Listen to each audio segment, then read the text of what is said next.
Hello lovely people and again welcome back to my another video.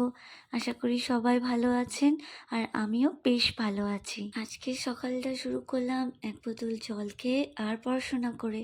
আজকে ছিল আমার Japanese class বোলপুরে, তো আমি ঝটফট রেডি হয়ে গেলাম। সিউড়িতে এত গরম পড়েছে, আমি জানি না অন্য জায়গার কি অবস্থা। খাওয়া দাওয়া করে চুল টুল বেঁধে আমি বেরিয়ে পড়লাম বাস স্ট্যান্ডের দিকে।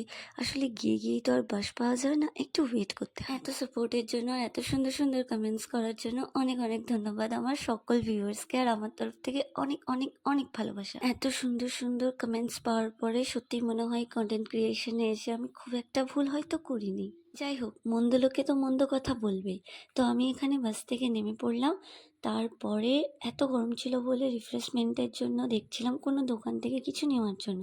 তো আমি একটা থামস আপ নিলাম আর আমার একটা ফ্রেন্ড লাস্সি নিল। যদিও বা আমি টিউশনে যেতে লেট হয়ে গেছিলাম, কিন্তু এদেরকে রাস্তার মাঝে ফেলে ছেড়ে যেতে কার ইচ্ছে করে? যারই বা ইচ্ছে করুক না কেন, আমি তো ফেলে যেতে পারি না। আজকে তো টুকটুক করে পালালো, পরের দিন বন্ধুত্ব করেই ছাড়বো।